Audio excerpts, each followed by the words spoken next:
ಕದನ ವಿರಾಮ ಅಂತ ಹೇಳುವುದು ಬರೀ ಕಾಗದದಲ್ಲಿ ಉಳ್ಕೊಂಡ್ಬಿಟ್ಟಿದೆಯಾ? ಇರಾನ್, ಇಸ್ರೇಲ್, ಅಮೆರಿಕ ಯುದ್ಧದ ವಿಚಾರಕ್ಕೆ ಸಂಬಂಧಪಟ್ಟಂತೆ ಹೋರ್ಮುಜಲ್ಲಿ ಯಾರೆಲ್ಲ ಈ ಜಲಬಾಂಬ್ಗಳನ್ನು ಇಟ್ಟಿದ್ರೋ ಅವ್ರು ಯಾರೂ ಬದುಕೇ ಇಲ್ಲ. ಇದೀಗ ಸತ್ತು ಹೋಗಿದ್ದಾರೆ ಅವರು. ಜಲಬಾಂಬನ್ನು ಹುಡ್ಕೋದು ಯಾರು ಅಂತ ಬಂದಾಗ, ಇಲ್ಲ ಅಮೆರಿಕದವ್ರು ನಾವು ತೆಗೆದುಬಿಟ್ಟಿದ್ದೀವಿ ಅದನ್ನು ಅಂತ ಒಂದು ಕಡೆ ಅಮೆರಿಕದವ್ರು ಮಾತಾಡ್ತಾ ಇದ್ದಾರೆ.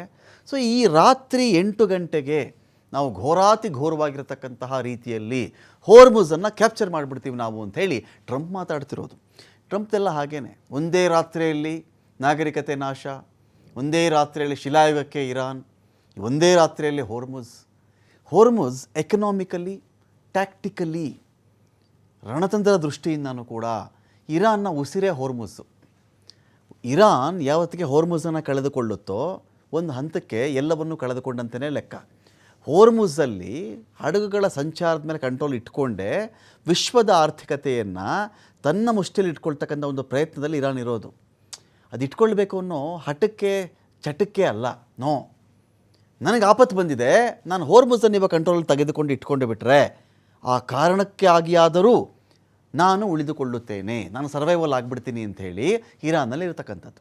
ಇದರ ಮಧ್ಯೆ ಇದೇ ವಿಚಾರಕ್ಕೆ ಸಂಬಂಧಪಟ್ಟಂತೆ ರಷ್ಯಾ ಎಂಟ್ರಿ ಆಗ್ತಾ ಇದೆ. ನಾನು ಮಾತನಾಡಲ್ಲ ಕದನ ವಿರಾಮಕ್ಕೆ ಸಂಬಂಧಪಟ್ಟಂತೆ. ಇದು ಯುಕ್ರೇನ್ ವಾರ್ನ ಡೈವರ್ಷನ್ ಟೆಕ್ನಿಕ್ಸಾ ಇದು, ಅಥವಾ ನಿಜಕ್ಕೂ ರಷ್ಯಾಗೆ ಮಧ್ಯಪ್ರಾಚ್ಯದಲ್ಲಿ ಈ ಅಮೆರಿಕ ಪ್ರಬಲವಾಗುವುದು ಬೇಕಿಲ್ಲವಾ?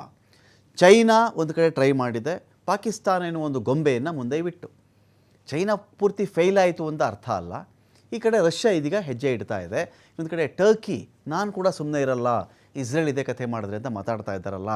ಹಾಗಾದರೆ ಏನಿದು? ನಿಮಗೆ ಗೊತ್ತಿರಲಿ, 1.58 ಮಿಲಿಯನ್ ರಿಯಾಲ್ ಕೊಟ್ಟರೆ $1 ಸಿಗುತ್ತೆ. 1.58 ಮಿಲಿಯನ್ ರಿಯಾಲ್, ಇರಾನ್ನ ಕರೆನ್ಸಿ ಇದೆಯಲ್ಲ ರಿಯಾಲ್ ಅಂತೇಳಿ, 1.58 ಮಿಲಿಯನ್ ರಿಯಾಲ್ ಕೊಟ್ಟರೆ ನಿಮಗೆ $1 ಸಿಗುತ್ತೆ. ಅಷ್ಟರ ಮಟ್ಟಿಗೆ ಇರಾನ್ ಆರ್ಥಿಕತೆ ಹಾಳಾಗಿ ಪಾತಾಳ ಸೇರಿ ಹೋಗಿಬಿಟ್ಟಿದೆ. ಇನ್ಯಾರಾದರೂ ಇರಾನ್ ಹಾಳು ಮಾಡಿಬಿಡ್ತೀನಿ, ನಾನು ಆರ್ಥಿಕತೆ ಹಾಳು ಮಾಡಿಬಿಡ್ತೀನಿ ಅಂತ ಅಂದುಕೊಂಡ್ರೆ ಅಲ್ಲಿ ಹಾಳು ಮಾಡೋಕ್ಕೆ ಏನೂ ಉಳಿದಿಲ್ಲ ಅಂತ ಹೆಚ್ಚು ಕಡಿಮೆ ಅದರ ಅರ್ಥ. ಎಲ್ಲ ವಿಚಾರಕ್ಕೆ ಸಂಬಂಧಪಟ್ಟಂತೆ ನಾನು ಡಿಬೇಟ್ ಸ್ಟಾರ್ಟ್ ಮಾಡ್ತಾ ಇದ್ದೀನಿ. ಪಾಲ್ಗೊಳ್ಳೋದಕ್ಕೆ ಗಿರೀಶ್ ಲಿಂಗಣ್ಣ ಅವರಿದ್ದಾರೆ, ರಕ್ಷಣಾ ವಿಚಾರಗಳ ತಜ್ಞರು. ಸ್ವಾಗತ ಗಿರೀಶ್ ಲಿಂಗಣ್ಣ ಸರ್ ತಮಗೆ ಒಂದು ಡಿಬೇಟ್ಗೆ. ಪ್ರೊಫೆಸರ್ ಚೆಂಬಿ ಪುರಾಣಿಕ್ ಸರ್ ಇದ್ದಾರೆ, ವಿಶ್ಲೇಷಕರಿದ್ದಾರೆ. ಸ್ವಾಗತ ಚೆಂಬಿ ಪುರಾಣಿಕ್ ಸರ್ ತಮಗೆ ಒಂದು ಡಿಬೇಟ್ಗೆ.